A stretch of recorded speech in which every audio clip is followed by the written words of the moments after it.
আমরা চলে এসেছি ঝাড়খণ্ডে অন্যতম পর্যটন কেন্দ্র ঘাটশিলা।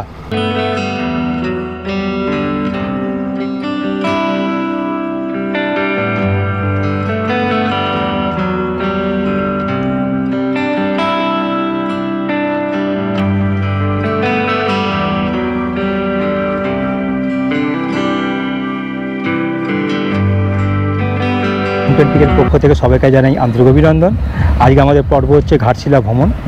সুবর্ণরেখা নদীর তীরে এক সুন্দর শহর ঘাটশিলা, যেখানে আপনি পাহাড়, ঝর্ণা, নদী, অরণ্য সব কিছু পাবেন এবং তার সাথে পাবেন বিভূতিভূষণ বন্দ্যোপাধ্যায়ের স্মৃতিবিজড়িত বাড়ি, গৌরীকুঞ্জ, ফুল্লুঙ্গি পাহাড়, হাতমোহনা এবং বুড়ুরি লেক।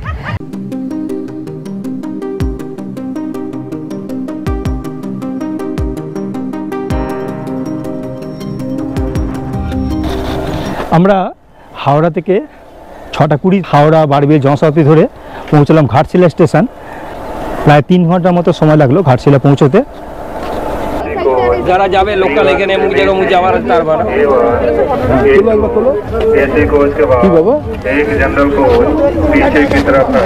ঘাটশিলা সাইট সিন করার জন্য এখানে অটো স্ট্যান্ডে রেট দেওয়া আছে, রেটগুলো ফিক্সড। আমরা ঘাটশিলা পৌঁছলাম। ঘাটশিলা পৌঁছানোর পর একটা আমরা অটো বুক করে নিলাম। বুক করে আমরা ঘাটশিলার যে দর্শনীয় স্থানগুলো আছে সেগুলো ঘুরে দেখব এবং আমরা দেখাবো। আমরা প্রথমে চলেছি চিত্রকূট পাহাড়।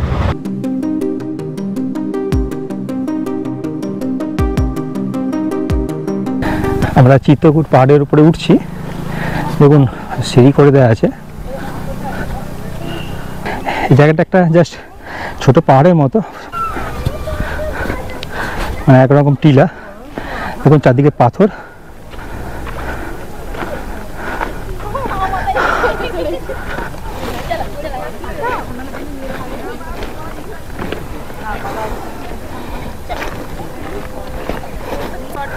আর দূরে ট্রেন লাইন দেখা যাচ্ছে। ছোট একটা দিকে মন্দির আছে, এখানে কিছুক্ষণ সময় বসে কাটিয়ে যেতে পারেন, ভালো লাগবে।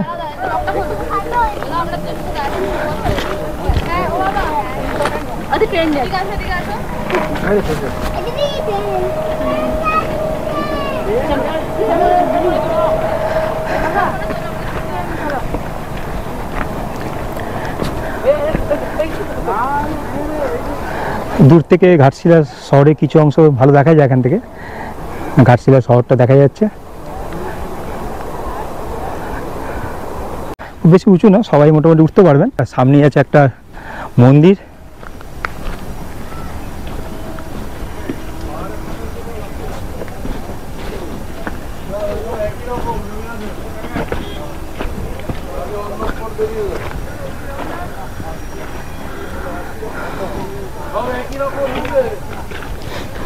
আমরা চিত্রকূট পাহাড় দেখলাম, দেখে আমরা এবার যাব হচ্ছে নেক্সট ডেস্টিনেশনে।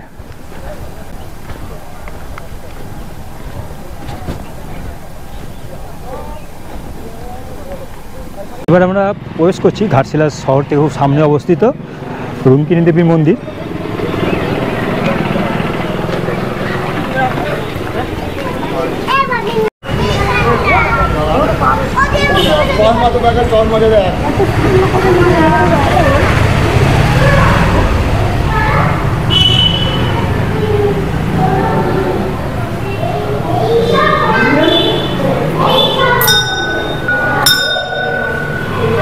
এটি খুব জনপ্রিয় মন্দির, ঘাট স্টেশনের খুব সামনেই এটা।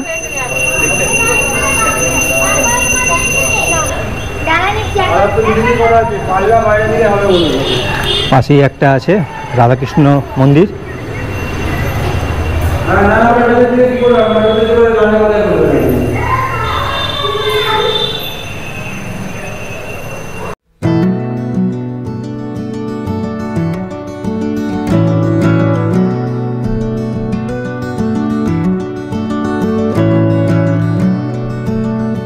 আমরা প্রবেশ করছি ঘাটশিলা রামকৃষ্ণ মঠ। খুব প্রিয় স্থান এটা, দারুণ জায়গা এবং এখানে থাকা ব্যবস্থা আছে।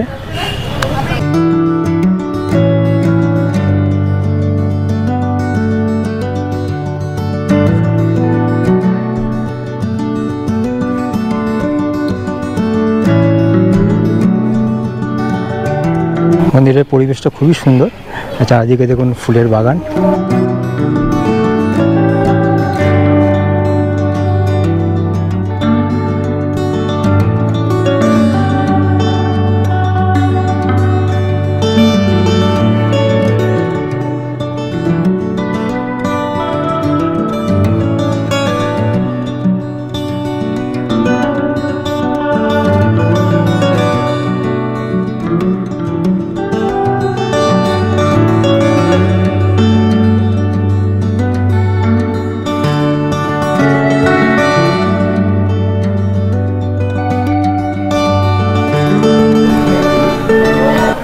জায়গাটা এতই ভালো যে এখানে এসে আপনি অন্তত 2 মিনিট যদি বসে থাকেন খুব ভালো লাগবে।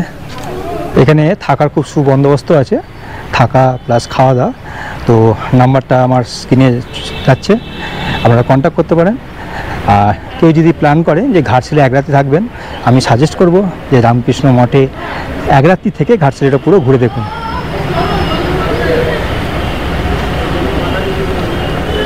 আমরা পৌঁছে গেলাম কথাশিল্পী বিভূতিভূষণ বন্দ্যোপাধ্যায়ের স্মৃতি বিজড়িত বাড়ি গৌরীকুঞ্জ। গৌরীকুঞ্জ কিন্তু সকাল 9টায় খোলে 1টা পর্যন্ত, আবার 3টে থেকে 5:30 পর্যন্ত।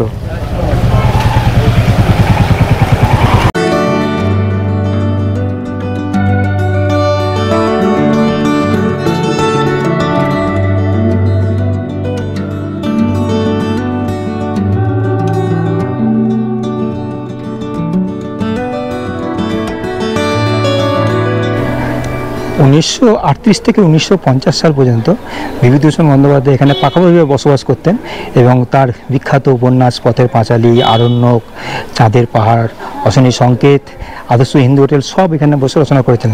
পাশ দিয়ে চলে গেছে সুবর্ণরেখা নদী এবং এই বাড়ি বরাবর একটা পাঠশালা চলে, অপুর পাঠশালা। এবং এই পাঠশালায় 150 থেকে 60 জন মতো স্টুডেন্ট আছে। এই বাড়ি যারা দেখতে আছেন তাদের কিছু অর্থ সাহায্য চাওয়া হয় এবং অনেকেই দেন। এই সাহায্য দিয়ে এই পাঠশালাটা চলে।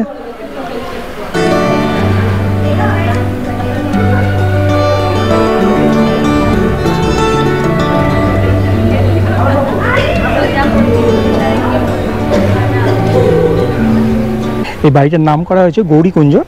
বিভূতিভূষণ বন্দ্যোপাধ্যায়ের স্ত্রীর নাম ছিল গৌরী দেবী। বিয়ের 1 বছর পর কলেরা রোগে তার মৃত্যু হয়, তারপর বাড়িটার নাম করা হয় গৌরীকুঞ্জ।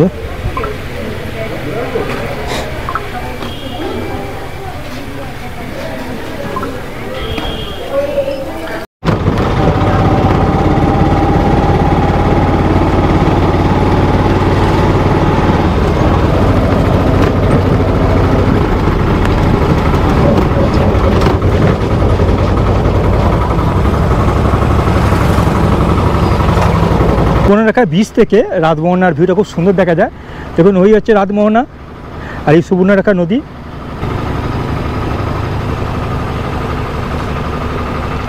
নদী আগে অনেক বড় ছিল, আস্তে আস্তে ছোট হয়ে আসছে, জলও কম।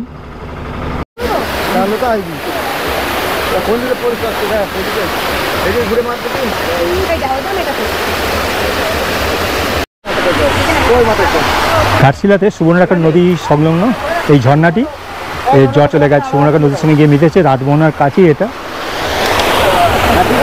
আমাকে এটা একটা ছিল তো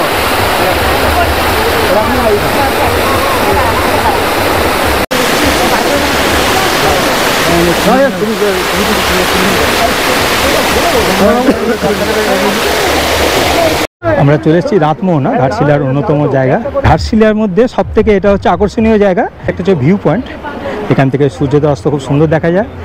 এবং ওটা হচ্ছে হিন্দুস্তান কপার লিমিটেডের ফ্যাক্টরি। আর এই সুবর্ণরেখা নদী, আর ওই হচ্ছে ঝর্ণা।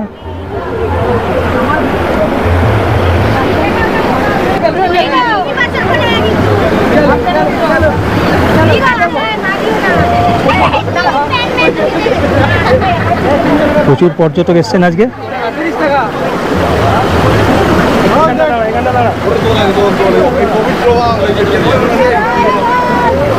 অনেকে রিস্ক নিয়ে এখানে নামছেন, যে কোনো মুহূর্তে বিপদ ঘটতে পারে। আর এই সুবর্ণরেখা নদী ঝাড়খণ্ড থেকে উৎপত্তি হয়েছে, এদিক দিয়ে গিয়ে মেদিনীপুরের দাঁতন হয়ে চলে গেছে তালসারি, তারপরে বঙ্গোপসাগরে পড়েছে।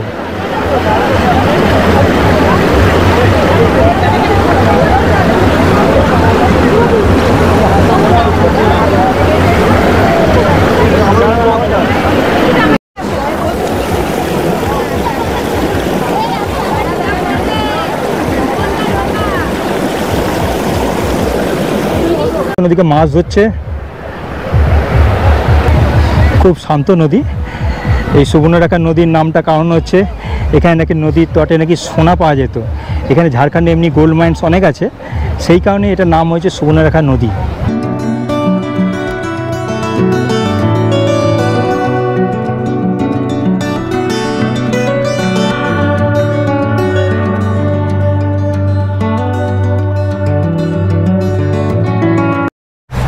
আমরা এবার চলেছি ফুললুংড়ি টিলা। এটা ঘাটশিলা থেকে 3 কিলোমিটার দূরে অবস্থিত, জাতীয় সড়কের পাশে, এবং একটু উপরেই আছে বেশ। এবং চারদিকে দেখুন লম্বা লম্বা শাল পিয়ালের গাছ। লেখক বিভূতিভূষণ বন্দ্যোপাধ্যায় এখানে এসে লিখতেন। এখানকার পরিবেশটা সত্যি খুব সুন্দর, চারদিকে গাছপালা, এবং এখান থেকে ঘাটশিলা সুন্দর শহর পুরো দেখা যায়।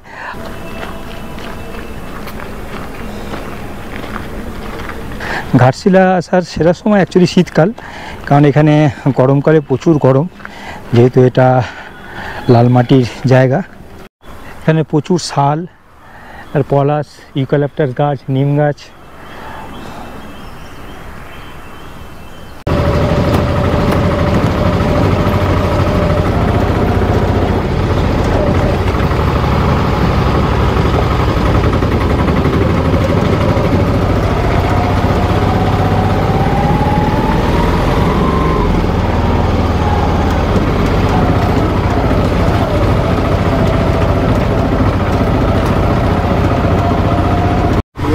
দেখুন, আমরা বুরুডি লেক যাওয়ার আগে এই জায়গাটা পড়ে, শুধু এই জায়গাটা দেখুন একটু।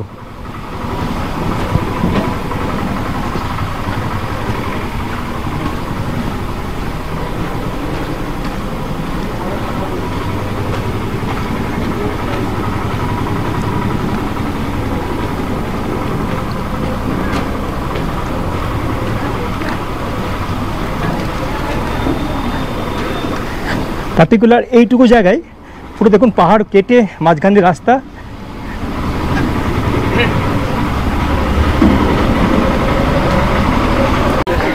আমরা চলে এসেছি বুরুডি লেক। ঘাটশিলা স্টেশন থেকে 6 কিলোমিটার দূরে অবস্থিত এই বুরুডি লেক। এবং দেখুন দলমা পাহাড় ঘেরা, লেকের সৌন্দর্য অসাধারণ, এবং লেকের মধ্যে বোটিংয়ের ব্যবস্থাও আছে।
এখানে প্রতি বছর অক্টোবর মাসে এখানে 15 দিনের জন্য একটা বিন্দা মেলা এই লেকের চারপাশে হয়, বেসিক্যালি আদিবাসীদের মেলা। খুব সুন্দর লাগে তখন।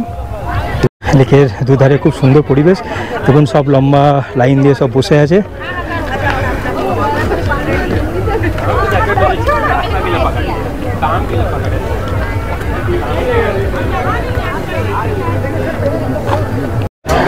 অনেকে বুরুডি লেকে এসে লাঞ্চ পর্ব সারেন। দেখুন রাস্তার দুদিকে হোটেল, এবং খুব বিখ্যাত দেশি চিকেন ভাত।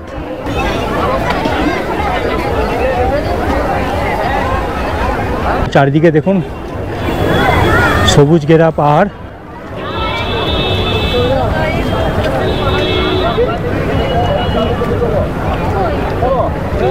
আমরা বুড়ুরি লেগে কিছুক্ষণ সময় কাটালাম। আমরা ঘাটশিলা খুব সুন্দর দর্শনীয় স্থানগুলো দেখলাম। আমাদের যে বাইকটা ঘোরালেন নবীন, খুব ভালো। নাম্বার আমার ডিসক্রিপশন মধ্যে দেওয়া থাকবে। হ্যাঁ, এটুকু ঠিক, যা রেট অটো ডিসকাশনে টাঙানো আছে তার থেকে কিন্তু নবীন অবশ্যই কম নেবে, ঠিক আছে? আপনারা বুক করুন এবং ফোন নাম্বারে কথা বলে অবশ্যই স্যাটিসফাইড হবেন। আসবেন ঘাটশিলায়, ভালো লাগবে। ঘাটশিলাতে এবং বেলপাড়িতে দুটো সাইড সিনই করানো হয়। আর রেট কিন্তু কম নেবে, সবসময় যা রেট আছে তার থেকে কম নেবে। হ্যাঁ নিশ্চয়ই, আপনার চ্যানেল থেকে যে আসবে তার থেকে রেট কমিয়ে নেওয়া। ঠিক আছে। আমার ভিডিও ভালো লাগলে লাইক, শেয়ার, কমেন্ট অবশ্যই করবেন এবং আমার আরও ভিডিও দেখার জন্য আমার চ্যানেলটাকে সাবস্ক্রাইব করুন।